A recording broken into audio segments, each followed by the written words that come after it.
Edit log ഒരു പുതിയ വേർഷനാണ്. Tally പ്രൈമിന്റെ പുതിയ വേർഷനാണ് ടാലി എഡിറ്റ് ലോഗ് എന്നുള്ളത്. ഇതിൽ വരുന്നൊരു പുതിയൊരു ഫീച്ചേഴ്സ് എന്ന് പറഞ്ഞാൽ ടാലിയിൽ നമുക്ക് എൻട്രികൾ പാസ് ചെയ്ത് കഴിഞ്ഞാൽ ഡയബുക്കിൽ നമ്മൾ എൻട്രീസ് എല്ലാം കാണിക്കും. ഇതിൽ ഏതെങ്കിലും ഒരെണ്ണം മാറ്റം വരുത്തിയാൽ അത് നമുക്ക് അറിയാനുള്ള സൗകര്യമില്ല. ഏത് ലെഡ്ജറാണോ ഏത് വൗച്ചറാണോ മാറ്റം വരുത്തിയത് എന്നുള്ള അറിയാനുള്ള ഓപ്ഷൻ ഇല്ല. അപ്പൊ അത് ടാലി പ്രൈമിന്റെ എഡിറ്റ് ലോഗ് എന്ന ഓപ്ഷൻ വേർഷൻ മുതൽ അവൈലബിൾ ആണ്. എന്തെല്ലാം മാറ്റങ്ങൾ വരുത്തി എന്നൊക്കെ അറിയാൻ പറ്റും. അപ്പൊ അതിനാദ്യം നമ്മൾ ചെയ്യേണ്ടത് ഫീച്ചേഴ്സ് എടുക്കുക, F11. അതിൽ മാർക്ക് മോഡിഫൈഡ് വൗച്ചേഴ്സ് എടുക്കുക. മാർക്ക് മോഡിഫൈഡ് വൗച്ചേഴ്സ് എന്ന ഓപ്ഷൻ ഫീച്ചർ നിങ്ങൾ എസ് എന്നാക്കി വെക്കുക. സേവ് വെച്ചു.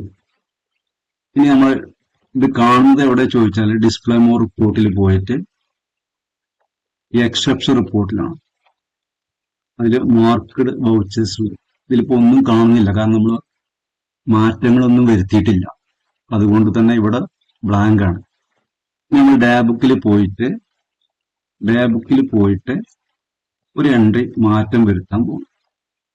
ഈ കമ്മീഷൻ റിസീവ്ഡ് എന്നുള്ളത് ഇതിന്റെ എമൗണ്ട് 15,000 ആണ്, 15,000 ആണ്. അത് നമ്മൾ 15 എന്നുള്ളത് 1,500 ആക്കി 1,500 ആക്കി മാറ്റി ചേഞ്ച് ചെയ്തു. ഓക്കെ, ഇനി നമ്മൾ ഡിസ്പ്ലേ മോർ റിപ്പോർട്ട് എടുക്കുക.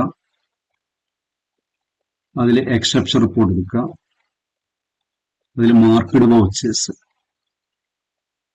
വൗച്ചേഴ്സ് നോക്കിക്കഴിഞ്ഞാൽ അവിടെ മാറ്റം വരുത്തിയ വൗച്ചറുകൾ കാണിക്കും. ഇപ്പൊ നമ്മൾ ഒരെണ്ണം മാത്രമേ മാറ്റം വരുത്തിയിട്ടുള്ളൂ. അതുകൊണ്ടാണ് ഈ കമ്മീഷൻ റിസീവ്ഡ് റെസീപ്റ്റിൽ ചെയ്തതാണ്. ഇതിന്റെ എമൗണ്ട് 1,500 ആണ്. ഇതാണ് നമ്മൾ മാറ്റം വരുത്തിയത്. ഇനി ഇതിനകത്ത് നമ്മൾ എന്ത് മാറ്റമാണ് വരുത്തിയതെന്ന് അറിയണമെങ്കിൽ ഇതിന്റെ മീതെ വെച്ചൊന്ന് എൻ്റർ അടിക്കുക.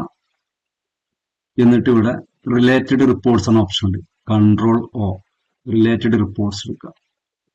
അപ്പോൾ ഇവിടെ ഒരു എഡിറ്റ് ലോഗ് എന്ന ഓപ്ഷൻ വരും. അവിടെ വെച്ചിട്ട് എൻ്റർ പ്രസ് ചെയ്യുക.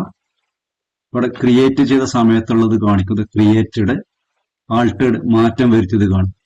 ഈ ക്രിയേറ്റഡ് ഓപ്പൺ ആക്കി കഴിഞ്ഞാൽ ക്രിയേറ്റ് ചെയ്ത സമയത്തുള്ള വാല്യൂസും കാര്യങ്ങളൊക്കെ ഇവിടെ കാണിച്ചു തരുന്നുണ്ട്. ഇതിന്റെ എമൗണ്ട് 15,000 ആണ്. ഇത് എൻട്രി ആദ്യം പാസ് ചെയ്തപ്പോഴുള്ള എമൗണ്ട് ആണ്. ആൾട്ടേഡ് എടുത്ത മാറ്റം വരുത്തിയത് കാണിച്ചു തരും. ആൾട്ടേഡ് എടുത്ത ഇവിടെ രണ്ട് സൈഡായിട്ട് വരിക. ഇവിടെ മീതെ ഈ ഭാഗത്ത് ക്രിയേറ്റഡ് ഉണ്ട്, ഈ ഭാഗത്ത് ആൾട്ടേഡ് ഉണ്ട്. ഇതിന് റെഡ് കളറിൽ കാണുന്ന എമൗണ്ട് എന്തെങ്കിലും മാറ്റം വരുത്തിയാൽ അത് റെഡ് കളറിൽ കാണിക്കും. ഈ എമൗണ്ട് ഇവിടെ കാണിക്കുന്ന എമൗണ്ട് ക്രിയേറ്റ് ചെയ്ത സമയത്തുള്ള എമൗണ്ട് ആണ്. ഇപ്പുറത്തെ സൈഡിൽ ആൾട്ടേഡ്, ഇവിടെ ആൾട്ടേഡ് ഓപ്ഷൻ ഉണ്ട്. അപ്പൊ ആൾട്ടർ ചെയ്ത എമൗണ്ട് 1,500 ആണ്. ഇത് റെഡ് കളറിൽ കാണിക്കും. ഇങ്ങനെ മാറ്റം വരുത്തിയ വൗച്ചറുകളെ എന്തെല്ലാം മാറ്റങ്ങൾ വരുത്തി എന്നൊക്കെ അറിയാനുള്ള ഓപ്ഷൻ ടാലി പ്രൈമിന്റെ എഡിറ്റ് ലോഗ് വേർഷൻ മുതൽ അവൈലബിൾ ആണ്.